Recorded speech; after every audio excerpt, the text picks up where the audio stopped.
یعنی اب مسلم کچھ کے اور تقاضے ہوں گے، مومن کے کچھ اور تقاضے۔ مسلم کا مفہوم اور ہوگا، مومن کا مفہوم اور ہوگا۔ یعنی اس اصول کی روشنی میں اس بات کو سمجھنے کی کوشش کرتے ہیں۔ اور جیسے میں نے عرض کیا کہ سورہ حجرات کی تشریح میں یہ بانی سمجھیں گے، پہلے یہ جان لیجئے کہ یہ کن لوگوں سے خطاب ہو رہا ہے۔ سب سے پہلے تو یہ جانیے کہ مکے میں جو لوگ ایمان لائے انہیں معلوم تھا کہ ایمان لانا کس قدر دشوار ہے، اس لیے کہ پہلے تو جب نبی اکرم صلی اللہ علیہ وسلم نے اس دعوت کو اٹھایا تو پہلے تو اس میں تمسخر و استہزاء کا معاملہ تھا، ان کا مذاق اڑایا جاتا تھا، تمسخر تھا کہ یہ چند نوجوان ہیں، ابھی بس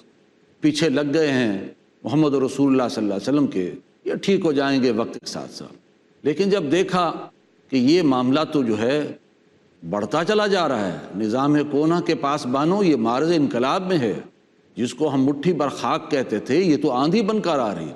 لہٰذا پھر انہوں نے پینترا بدلا اور تشدد شروع کیا، اور سخت ترین تشدد نہ صرف حضور صلی اللہ علیہ وسلم پر بلکہ زیادہ اس کا وبال جو ہے وہ نوجوان اور غلام تھے۔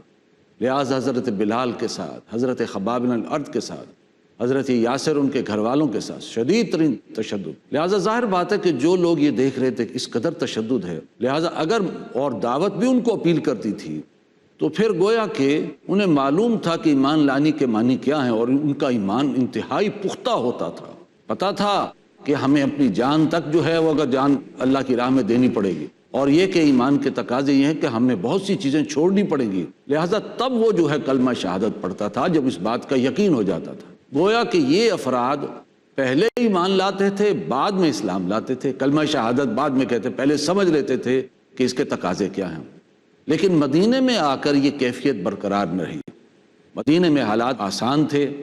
نبی ایک اسلامی ریاست جو ہے وہ عارضی طور پر جو ہے بن گئی تھی، وہ تشدد، وہ پریشانی، وہ مشکلات وہ نہیں تھیں، لہٰذا کمزور طبائع نے بھی آگے بڑھ کر اسلام کو سینے سے لگایا، کلمہ شہادت پڑھا،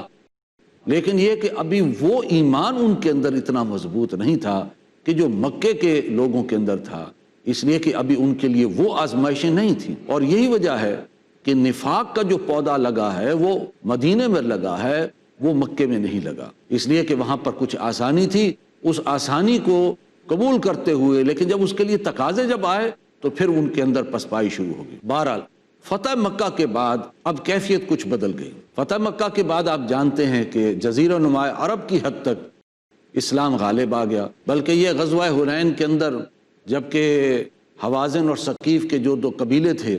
اور بڑے زبردست تیر انداز تھے، جب وہ بھی شکست کھا گئے تو گویا اب مزید کسی ریزسٹنس کی اب ضرورت نہیں رہی تھی۔ سب لوگوں نے سمجھ لیا کہ بس اب گیم از اوور، ساری بات ختم ہو گئی، لہٰذا ایک رو چلی اور سب لوگ جو ہے اسلام میں داخل ہوئے۔ اس وقت جب اسلام میں داخل ہوئے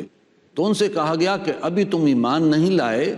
ابھی ایمان تمہارے دلوں میں داخل نہیں ہوا، ہاں یہ کہہ سکتے ہم اسلام لے آئے ہیں، ہم نے اطاعت قبول کی ہے، کلمہ شہادت پڑھا ہے، اس کے تقاضے جو ہے ادا کر رہے ہیں، لہٰذا ابھی وہ مومن والی کیفیت تمہارے اندر پیدا نہیں ہوئی۔ اب اس پس منظر میں سمجھیے یہ آیات کا تجزیہ۔ فرمایا قالت الاعراب آمنا، یہ بدو لوگ کہتے ہیں ہم ایمان لے آئے، اس لیے کہ چونکہ رو چلی، بڑے بڑے مکہ ہے، مدینہ ہے، طائف ہے، یہ تو گویا کہ سرنگوں ہو گئے، جو آس پاس کے قبائل تھے، چھوٹے چھوٹے قبائل تھے، اور وہاں پہ جو بدو لوگ کہتے تھے، جب انہوں نے دیکھا کہ اب کوئی فائدہ نہیں مزید ریزسٹنس کو جاری رکھنے کا، لہٰذا وہ سب اسلام میں داخل ہوئے۔ جیسے قرآن مجید میں آتا ہے ارأیت یدخلون فی دین اللہ افواجا، اے نبی آپ دیکھتے ہیں کہ وہ فوج در فوج جو ہے اسلام میں داخل ہو رہے ہیں، لہٰذا سب آئے، انہوں نے کہا کہ ٹھیک ہے اب اسلام قبول کر لو۔ تو اللہ نے فرمایا قالت الاعراب آمنا، اور آتے ساتھ انہوں نے کہا کہ ہمیں بھی مومن سمجھا جائے، ہم ایمان لے آئے۔ فرمایا یہ کہتے ہیں کہ ہم ایمان لائے، قل لم تؤمنوا، ان سے کہہ دیجئے کہ تم ایمان نہیں لائے، یعنی ان کے دعوی ایمان کی قرآن نے نفی کر دی کہ تم ایمان نہیں لائے۔ وَلَٰكِنْ قُولُوا أَسْلَمْنَا، ہاں البتہ یہ کہہ سکتے ہو ہم نے اسلام قبول کیا ہے، یعنی کلمہ پڑھا ہے، گواہی دی ہے، اطاعت قبول کی ہے، اور تم نے گویا کہ سرنڈر کر لیا ہے، جسے کہتے ہیں کہ جیسے گردن نہادن، اسلام کے معنی گردن جھکا دینا، to surrender, to give up resistance, تو وہ چیز تم نے کر لیا ہے، اطاعت قبول کر لی ہے، لیکن ولما يدخل الایمان فی قلوبکم، ابھی ایمان تمہارے دلوں میں داخل نہیں ہوا۔ یہاں پر ایک وقفہ لیتے ہیں اور وقفے بعد انشاءاللہ بات ہوگی۔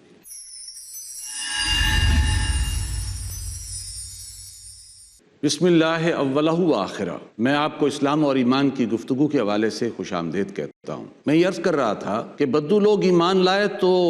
اللہ تعالیٰ نے ان کے دعویٰ ایمان کو قبول نہیں کیا، فرمایا کہ تم اسلام لائے ہو، ابھی ایمان تمہارے دلوں میں داخل نہیں ہوا۔ اگر اس کیفیت، ان کی اندرونی کیفیت کا جائزہ لیں تو ہو سکتا ہے کہ بعض لوگ ایسے ہوں کہ جن کے دلوں میں ایمان ہو، ہم اس کی نفی نہیں کر سکتے، بعض لوگوں کے ہو، اور یہ بھی ہو سکتا ہے کہ بعض لوگوں کے دلوں کے اندر وہ بدنیتی ہو کہ ابھی چلو گردن جھکا لو، پھر جب موقع آئے گا تو سر اٹھا لیں گے۔ لیکن ایک کیفیت یہ بھی ہو سکتی ہے کہ ان کے دلوں میں نہ تو مثبت طور پر ایمان ہو اور نہ ہی منفی طور پر کوئی نفاق یا بدنیتی ہو، بلکہ خلا کی کیفیت ہو۔ محسوس یہی ہوتا ہے کہ ایسے لوگوں ہی سے اللہ نے فرمایا کہ ابھی ایمان تمہارے دلوں میں داخل نہیں ہوا۔ آگے فرمایا وَإِن تُطِيعُوا اللَّهَ وَرَسُولَهُ لا یلدکم من اعمالکم شیئا، لیکن اگرچہ ایمان نہیں، لیکن پھر بھی اگر تم اطاعت کرتے رہو گے اللہ کی اور اس کے رسول کی، تو اللہ تعالیٰ تمہارے اجر میں سے کوئی چیز نہیں کاٹے گا، ضائع نہیں کرے گا۔ یہ اللہ تعالیٰ کی طرف سے بہت بڑی رعایت تھی، یعنی یہ کہ اولاً تو اعمال قبول نہیں ہوتے بغیر ایمان کے، ایمان ہو تو عمل قبول ہوتا ہے، لیکن یہاں پر اس کے باوجود کہ ابھی دلوں کے اندر وہ ایمان نہیں، اللہ نے ان کو بہت بڑی رعایت دی کہ اگر تم اطاعت کرتے رہو گے پھر بھی اللہ تعالیٰ اس کو قبول فرما لے گا۔ ان اللہ غفور رحیم، بے شک اللہ تعالیٰ بخشنے والا اور رحم کرنے والا ہے۔ یہ اس کی شان غفاری ہے کہ ابھی ایمان نہیں، لیکن اس کے باوجود وہ تمہیں رعایت دے رہا ہے کہ اگر تم اطاعت کرتے رہو تو ہم تمہارے اعمال میں سے کوئی چیز، اس کے اجر میں سے کوئی چیز کم نہیں کریں گے۔ اگر ہم آج اپنی باطنی کیفیت کا جائزہ لیں، اسلام ہمیں موروثی طور پر ملا ہے، وراثت میں ملا ہے، نسلاً بعد نسلاً ہم اسلام کے اندر آ رہے ہیں۔ وہ ایمان کی کیفیت الا ماشاء اللہ ہماری جس طرح ہے، لیکن یہ کہ یہ آیت ہمارے لیے ایک بہت بڑی نوید جاں فضا ہے کہ اگر تم اطاعت کرتے رہو تو بھی اللہ تعالیٰ قبول فرما لے گا۔ البتہ اس میں ایک پہلو یہ ہے کہ اطاعت کامل ہو، جزوی اطاعت نہ ہو۔ جزوی اطاعت اللہ کے ہاں قبول نہیں، اس لیے کہ وہ پھر اللہ کی اطاعت نہیں بلکہ نفس کی اطاعت ہے۔ اگر نماز پڑھ رہا ہے انسان، روزے رکھ رہا ہے اللہ کا حکم سمجھ کر، لیکن ساتھ اگر رشوت بھی لے رہا ہے اور ساتھ اگر سود بھی لے رہا ہے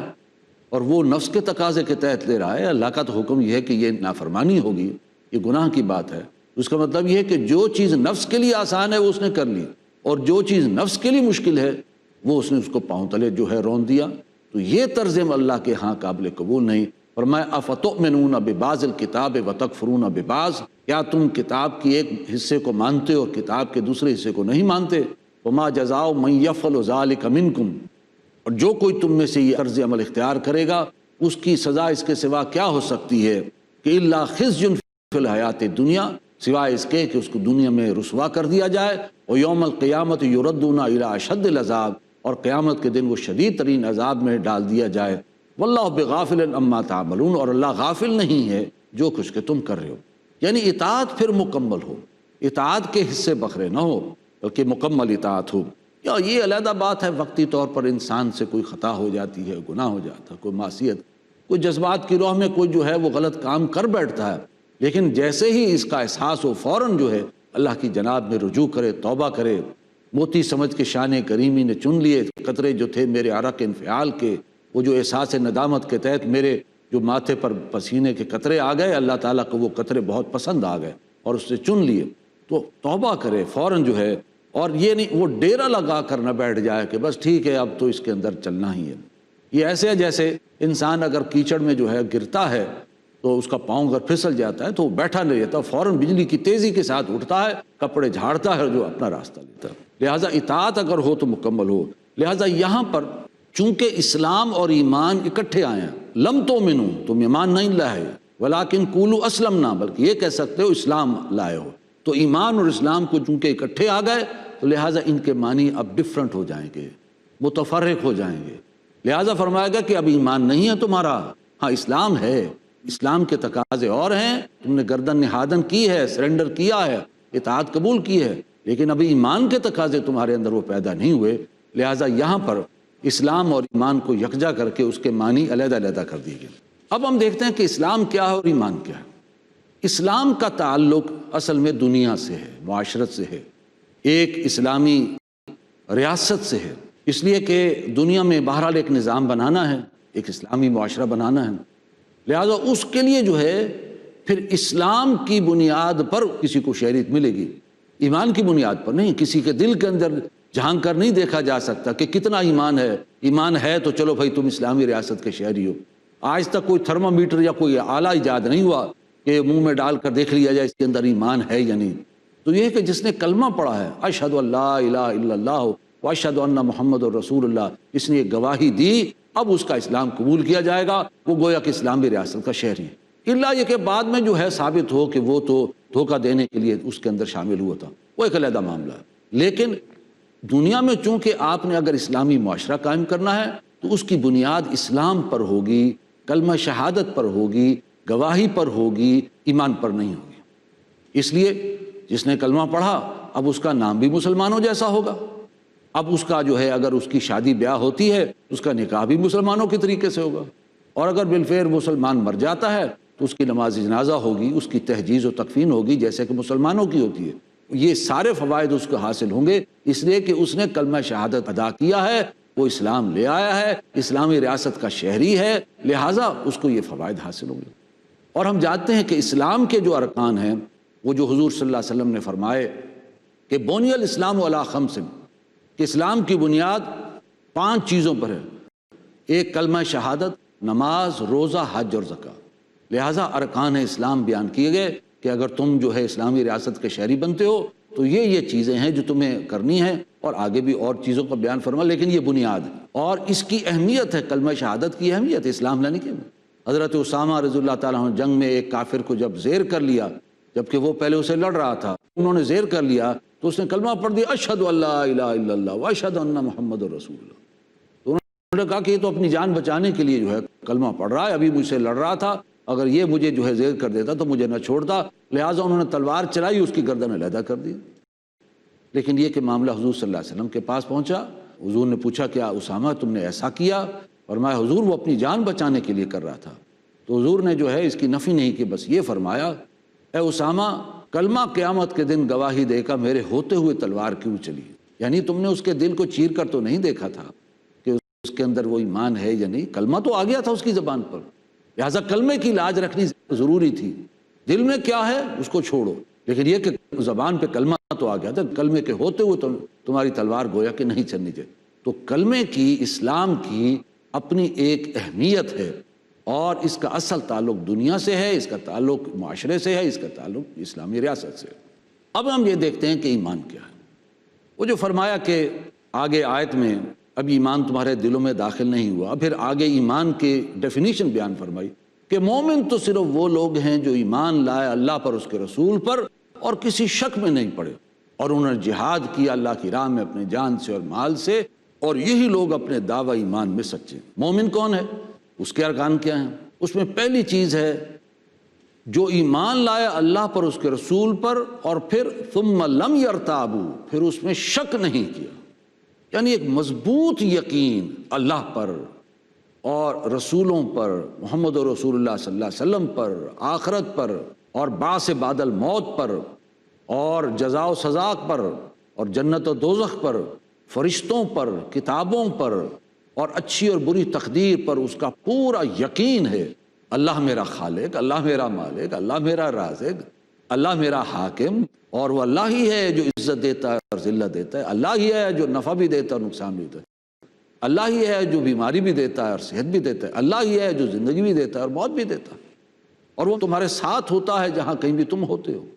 اور وہ مسبب الاسباب، اگرچہ اس نے اسباب بنائے ہیں اور اسباب کے ذریعے سے تمہیں رزق بھی دے رہا ہے، لیکن وہ اسباب کا پابند نہیں، وہ مسبب الاسباب ہے، وہ اسباب کو بائی پاس کر کے بھی تمہیں رزق دے سکتا ہے۔ اور یہ کہ وہ فاعل حقیقی ہے، اور یہ کہ علی کل شیء قدیر ہے، اور مؤثر حقیقی ہے، اور ہر چیز کا جاننے والا ہے، اور لا حول ولا قوت الا باللہ، کسی کے پاس کوئی طاقت، کسی کے پاس کوئی قوت نہیں مگر سوائے اللہ کی ذات کے۔ یہ یقین ہو اس پر، اللہ کی ان صفات پر، یہ ہے جو بندہ مومن کی جو پہلی چیز۔ اس طرح رسول اللہ صلی اللہ علیہ وسلم کے بارے میں اس کا یقین ہے کہ وہ خاتم النبیین ہے. اب گویا کہ نبوت کی مہر ہے، اس کے بعد کوئی نبی نہیں ہے، تو خاتم النبیین ہے، آخر المرسلین ہے. اور رسولوں میں سے بھی جو رسولوں کا جو مشن تھا اس کی تکمیل فرمانے والا، اور دین اسلام کی تکمیل ہوئی محمد رسول اللہ صلی اللہ علیہ وسلم کے ہاتھوں، لہٰذا وہ خاتم النبیین، آخر المرسلین، رحمت للعالمین، محسن انسانیت، رہبر و رہنما، کامل رسول. لہٰذا اس اعتبار سے ایک یقین کی کیفیت. اسی طریقے سے آخرت کے بارے میں وَإِنَّ الدَّارَ الْآخِرَةَ لَهِيَ الْحَيَوَانُ لَوْ كَانُوا يَعْلَمُونَ، آخرت کا گھر ہی اصل زندگی ہے، کاش کہ انہیں اس بات کا یقین ہو جائے. اصل زندگی وہی ہے، اور یہ کہ آخرت میں اللہ تعالیٰ عدل فرمائیں گے، انصاف فرمائیں گے، اور ذرے کے ہم وزن اگر کوئی بدی ہوگی تو اللہ تعالیٰ سامنے لائیں گے، اور ذرے کے ہم وزن کوئی نیکی ہوگی تو اللہ تعالیٰ اسے بھی سامنے لائیں گے. دنیا سجن المومن ہے، دنیا تو مومن کا قید خانہ ہے، پابندیاں ہیں. ہاں کافر کے لیے جنت ہے، اس لیے کہ اس کے لیے کوئی پابندی نہیں، وہ کسی اخلاقی بندش کو قبول کرنے کے لیے تیار ہی نہیں. لہٰذا دنیا کے بارے میں سمجھنا کہ یہ دنیا عارضی ہے اور آزمائش ہے اور دھوکے کا سامان ہے، جو کچھ ہے وہ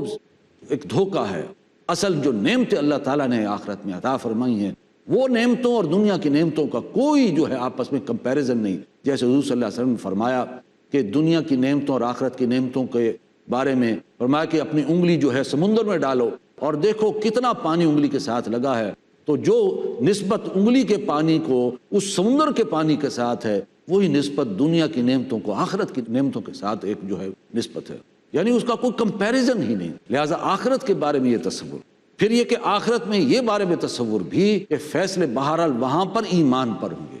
وہاں پر اسلام نہیں، ایمان. دل کے اگر رائے کے ہم وزن بھی ایمان ہوگا تو امید کی جا سکتی ہے اللہ تعالیٰ اس کو غفور رحیم میں معاف کروا دے، لیکن فیصلے وہاں پر جو ہیں وہ ایمان پر ہوں گے. جیسا کہ ایک حدیث میں حضرت معاذ بن جبل رضی اللہ تعالیٰ عنہ ایک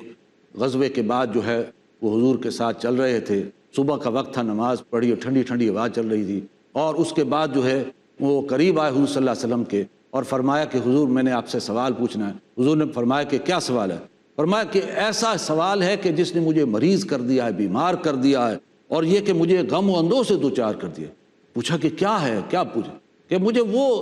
بات بتائیے کہ میں جنت میں کیسے چلا جاؤں. تو یہ حضور نے فرمایا بخن بخن، بہت خوب بہت خوب، تم نے واقعی عمدہ سوال پوچھا ہے. اور پھر فرمایا اب یہ ہے نبی اکرم صلی اللہ علیہ وسلم کا فرمان کہ جنت میں داخلہ کیسے ہوگا. فرمایا ایمان پختہ رکھو اللہ پر اور آخرت پر، نماز قائم کرو اور اللہ کی بندگی اختیار کرو، اس کے ساتھ شریک نہ کرو، اور اسی کیفیت میں رہو جب تک کہ تمہیں موت نہ آ جائے. اس کو انشاءاللہ آگے بھی جاری رکھیں گے. وآخر دعوانا ان الحمدللہ رب العالمین.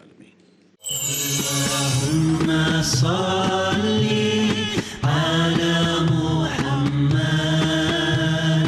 اللهم صل على محمد،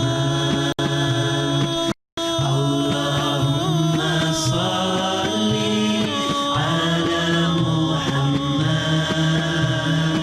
اللهم صل